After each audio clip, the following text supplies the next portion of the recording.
Auzu billahi minash shaitani rajim. Bismillahirrahmanirrahim. Assalamu alaikum wa rahmatullahi wa barakatuh. Hello students. Welcome to the second period of our physics e-learning class for this week. For third time. Today, we are going to consider the subtopic effect of inclining two plane mirrors. You should not forget the main topic is reflection of light at plane surfaces. And we have 4 subtopics to be considered under this.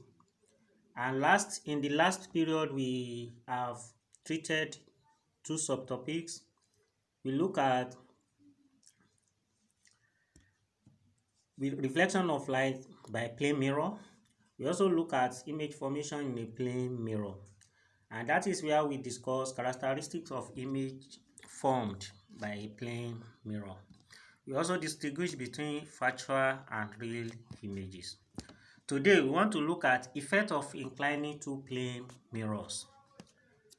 When an object is placed in front of two plane mirrors that are inclined to each other, a number of images can be viewed by an observer. The number of images n is given by the equation n equals 360 degree all over theta minus 1, where theta is the angle of inclination of the two mirrors. This is what they are saying. When you have two plane mirrors inclined to each other and the object is placed somewhere in between them, then the number of images you are going to see depends on the angle of inclination. And it is given by the formula 360 divided by the angle of inclination, then minus 1. So, do we have a clear understanding of this when we look at some examples? Example 1. If two plane mirrors are inclined at an angle theta equals 60 degrees, what number of images n is formed?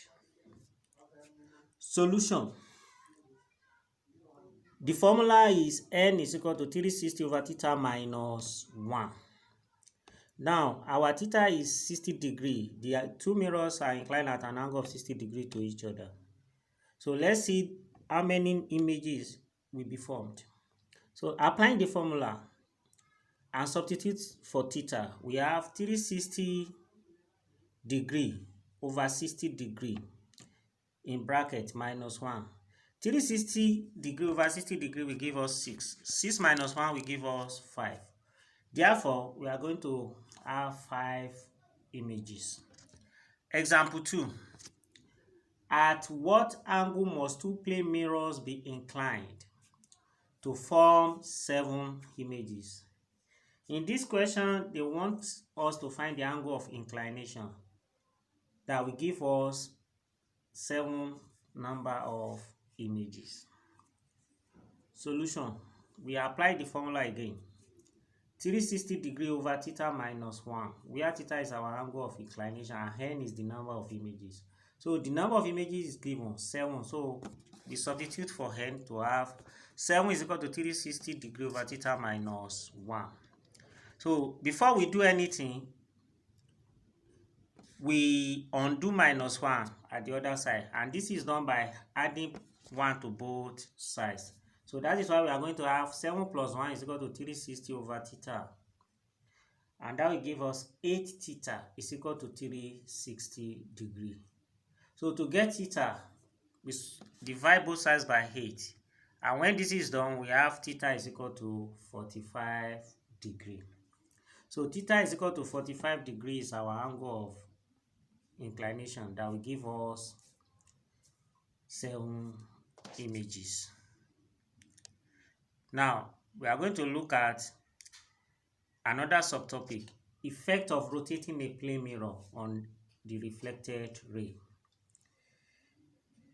So, it is observed that when an incident ray is inclined on a plane mirror, it is going to be reflected, and the angle of incidence is going to be the angle of reflection.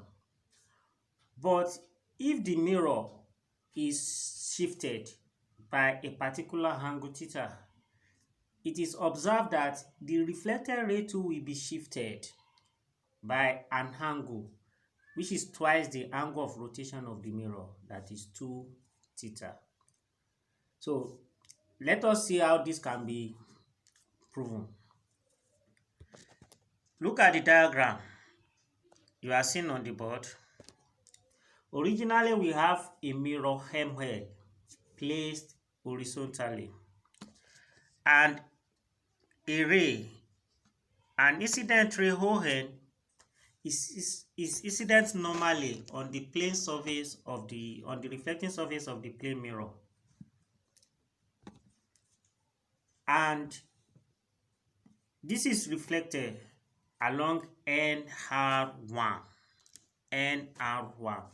NP1 is the normal to the surface. ON is the incident ray. NP1 is the normal to the surface, and NR1 is the reflected ray. So the angle of incidence is high, while the angle of reflection is going to be high too, because angle of incidence is equal to the angle of reflection. So before the mirror is rotated, that is when the mirror is placed horizontally, the incident ray is ON, the reflected ray is NR1, and the normal is NP1. So angle of incidence is high, angle of reflection is high. Therefore, the angle between the incident ray and the reflected ray is I plus I to give us 2I. Now, let's rotate the mirror through an angle theta now. When the mirror is rotated through an angle theta, shows that our plane mirror is along NY direction now. Then, if we still keep the incident ray along ON, the normal, which is NP1, will be shifted through an angle theta to a new position NP2. And the angle between the original normal and the new normal will be theta, which is the angle of rotation of the mirror. Then, the new angle of incidence now will now be I plus theta to give us I plus theta. And the reflected ray too will be shifted from its original position NR1 to a new position NR2, such that the angle of reflection will also be I plus theta.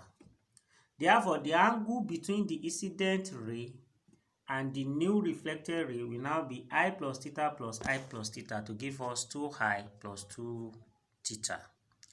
Now, to now get the angle of by which the reflected ray is shifted, we will now subtract the former angle between the incident ray and the old reflected ray, which is 2I, from the new angle between the incident ray and the new reflected ray, which is 2I plus 2 theta. So when this is done, we discover that the angle between R1 and R2, that is NR1 and NR2, which is the old reflected ray and the new reflected ray, is 2 theta. All this is explained step by step as follows. If the mirror is rotated through an angle, okay, therefore the angle between the incident ray and the reflected ray, ONR, is 2I. I've explained all this. So if the mirror is rotated through an angle theta and the incident ray is fixed at the same direction as before the rotation, the new angle of incidence is I plus theta. So the angle between the incident ray and the new reflected ray will now be I plus theta to give us 2I plus 2 theta. So therefore, the angle through which the reflected ray is rotated is going to be 2I plus 2 theta minus 2I. That is, the new angle between the incident ray and the new reflected ray minus the angle between the incident ray and the old reflected ray, which is 2I. And that will give us 2 theta. So this proves that when a mirror is rotated through an angle theta, the reflected ray is shifted by a angle twice the angle of rotation, 2 theta. That is what you should get your memory. Let's look at examples on how this can be applied. Example 1. A ray of light is incident at angle 50 degrees to a plane mirror. Calculate the angle between the incident and reflected rays. Solution. From the question, angle of incidence is 50 degrees. Therefore, angle of reflection will also be 50 degrees. This is for a regular reflection, angle of incidence is equal to angle of reflection.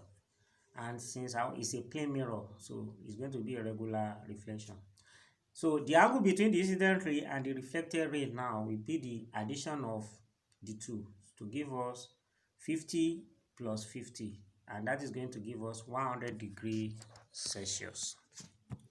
100 degrees Celsius.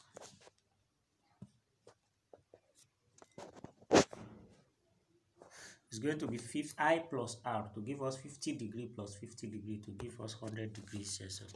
Example 2.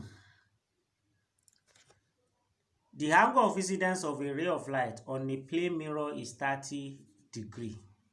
The angle of incidence of a ray of light on a plane mirror is 30 degrees. If the mirror is rotated through 40 degrees, calculate the A, degree of rotation of the reflected ray, B, angle between the incident ray and the reflected ray. Solution. From the question, we know that if a mirror is rotated through an angle theta, the reflected ray will be shifted by an angle, which is twice the angle of rotation. So the angle of rotation of the plane mirror is given as 40 degrees. So the angle of rotation of the reflected ray will now be 2 theta, which is 2 times 40 degrees to be 80 degrees. Here it is that A is going to be the angle of rotation of the reflected ray, not the plane mirror, of the reflected ray. The angle of rotation of the reflected ray, not the plane mirror.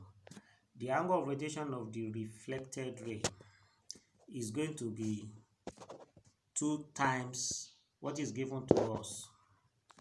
That is 2 times 40 degrees to give us 80 degrees.